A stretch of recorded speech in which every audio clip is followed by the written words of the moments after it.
Hare Krishna everyone, we're continuing to read the Teachings of Lord Kapila, the book by His Divine Grace Srila A.C. Bhaktivedanta Swami Prabhupada, Chapter 9, Purifying the Mind for Self-Realization.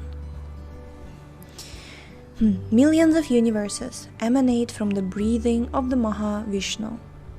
In the 10th chapter of Bhagavad Gita, Krishna gives Arjuna some indication of his infinite glory, and he concludes his descriptions with the following statement. Bhagavad Gita 10.42. Athava bahunaitena kim gyatena tavarjuna vishtabhyaham idam kritsnam ekam shena sthito jagat. Quote, but what need is there, Arjuna, for all this detailed knowledge? With a single fragment of myself, I pervade and support this entire universe. Unquote. This universe, Jagat, is situated on the strength of one part of Krishna's yogic powers. In this way, we must understand the greatness of God and our own identity as minute particles.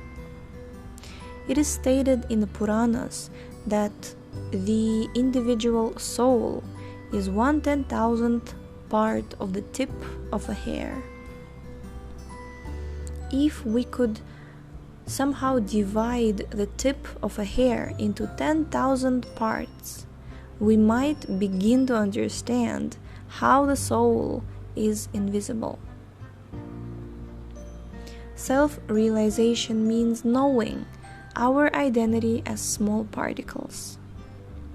The small particle of spirit soul is within every one of us, but it is not possible to see with material eyes. There is no instrument existing in the material universe by which one can actually see the soul. Because of our inability to perceive the soul, we say it is nirakara, formless. We cannot even calculate its dimension, akar. Although we cannot calculate it, it is there nonetheless. The living entity has full form. There are small microbes and insects we can barely see, but they have an anatomy consisting of many working parts. Within a small insect, there is also the spirit soul, and that spirit soul also exists within the elephant and other big animals. When we actually realize our identity as Brahman, our life becomes successful. Presently, we are identifying with the body, but as long as we do so, we are no better than cats and dogs, although we may have a considerable amount of scientific knowledge. Conditioned souls consider the body to be the self, and because of this, the jivas identify themselves as American, Indian, Brahmana, Kshatriya, man, woman, elephant, and so forth. Thinking in these bodily terms, people consider their wives and children to be theirs, and the land of their birth to be worshipable. Thinking thus, people are willing to fight and die for their country. Presently, everyone is laboring under this delusion, but in order to understand our spiritual identity, we must find the proper guru. Realizing our identity means realizing that we are Krishna's eternal parts and parcels, that are very minute, infinitesimal, and that we have a perpetual and eternal relationship with Krishna.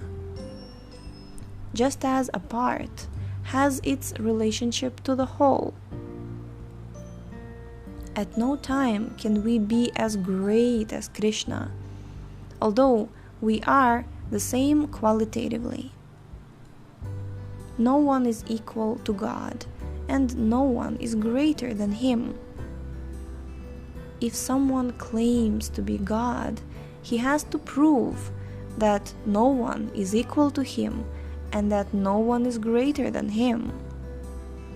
If we can do this, if he can do this, he is God.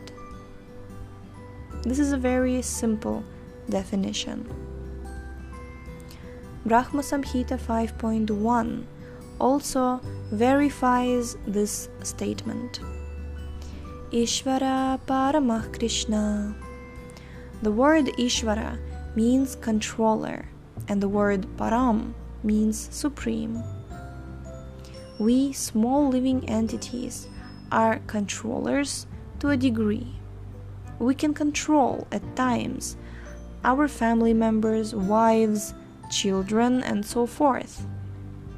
Or we can control our office, factory, country, or whatever. There are small controllers and larger controllers. If we go to Brahma, we see that he is controlling the entire universe. But he is not the supreme controller. It is stated in the Shastras that Brahma, the greatest living being within this universe, is also meditating in order to learn how to control.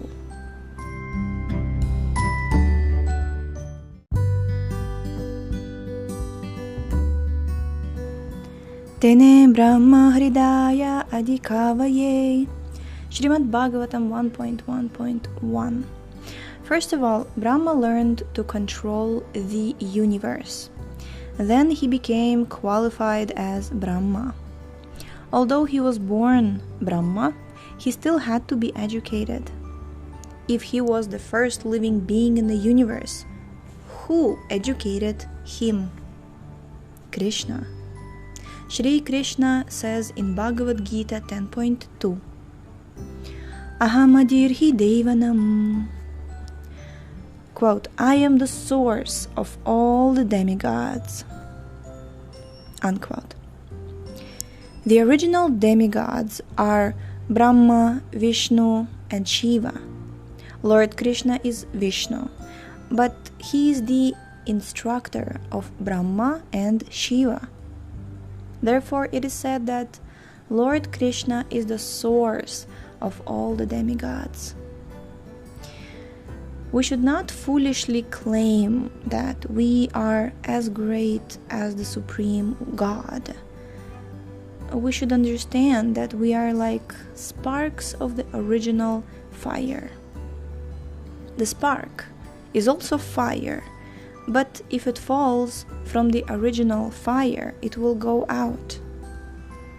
One should not think that because he is qualitatively one with God, he is God. One may be an Ishvara, a controller, but one cannot be Ishvara Parama, the supreme controller. It is very fashionable nowadays to claim to have become Narayana, God. The Mayavadis address one another as Narayana, and thus everyone supposedly becomes Narayan. In this way we are overcrowded with Narayanas here and there. But how can anyone become Narayan? How can everyone become Narayan? Narayana is one, and the Shastras warn. They warn. Yastu Narayanam Devam Brahma Rudraji Devatai samatvenaiva vikshita sa pashandi bhavedhuruvam. Quote, whoever thinks Lord Vishnu and demigods are on the same level is to be immediately considered a rogue as far as spiritual understanding is concerned. Unquote. If one compares Narayana to the demigods, he simply reveals his lack of intelligence.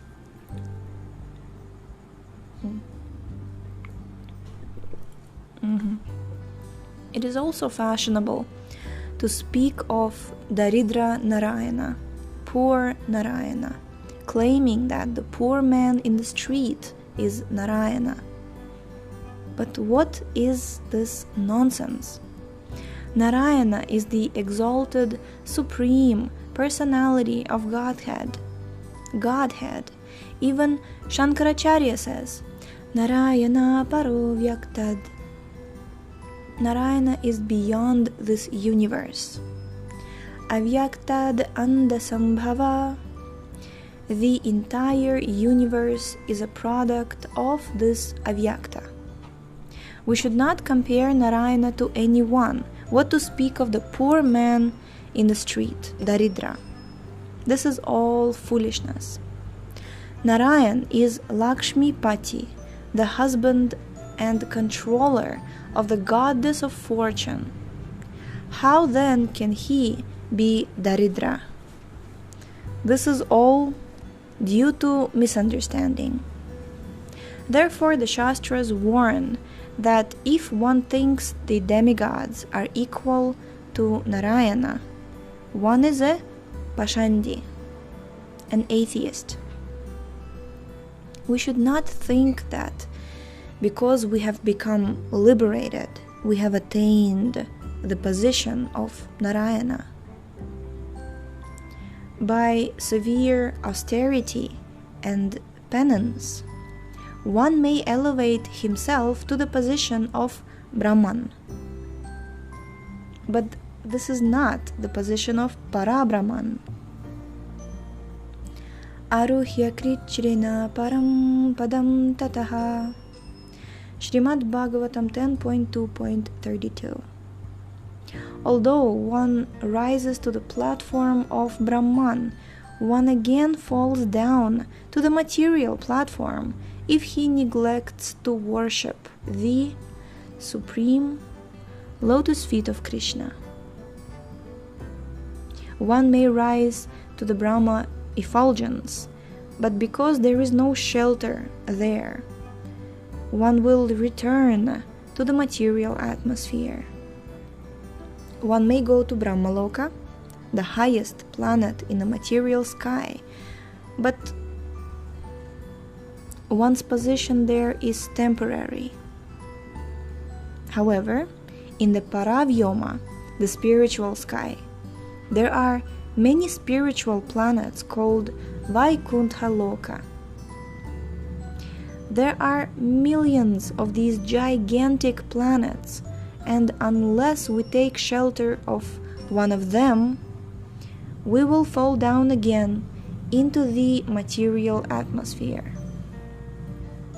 It is not sufficient to rise to the platform of Brahman. Brahman is Sat, being, and a partial realization of the absolute truth.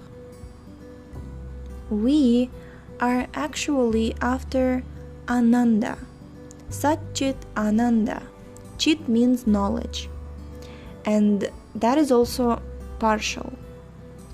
We must add Ananda in order to have complete realization. If we simply fly in the sky, we can't have Ananda. We have to descend to an airport at some time or another. If we simply rise to the Brahman effulgence, we do not experience Ananda. Ananda is experienced when we enter the spiritual planets where Narayana, Krishna, is present. parastasmattu bhavunyo vyakto vyaktat sanatana. Bhagavad Gita 8.20.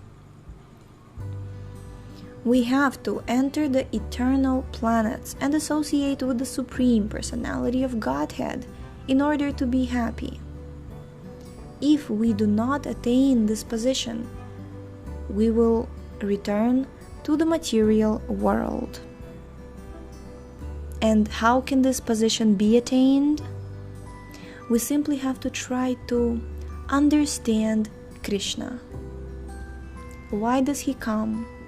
What is his business? What is his form? The purpose of this Krishna consciousness movement is to teach people how to understand Krishna. If one is fortunate in understanding him, one's life is successful. As long as we have lusty desires and greed, we cannot come to this understanding. The Bhakti Yoga process is the process of purification whereby we can become free from kama and lobha, lust and greed, and the influence of the lower gunas, tamoguna and rajaguna, ignorance and passion. As soon as we engage in devotional service, we immediately become freed from the influence of the gunas. Because we are not expert in approaching the Supreme Lord, we have to follow the principles of Bhakti Yoga enunciated by the Acharyas. When a boy goes to school, he has to follow the rules and regulations, but after a while he becomes accustomed to them and does not have to be taught. In other words, he learns automatically to come to school at a certain time, take his seat, and study nicely. Similarly, in this Krishna consciousness movement, we have certain rules and regulations. We must rise early in the morning for Mangala Arati, chant 16 rounds of Hare Krishna daily, and execute all the functions of Bhakti Yoga. In this way, we become attached to rendering service to Krishna, and we become practiced in the science. When we attain this stage, we immediately become self-realized. Jai. We have completed chapter 9, and tomorrow we shall begin chapter 10, spiritual attachment and material attachment. Thank you so much for tuning in today. The link to this book is in the description. Please check out our website shravanamdiaries.com, and we shall see you tomorrow. Hare Krishna.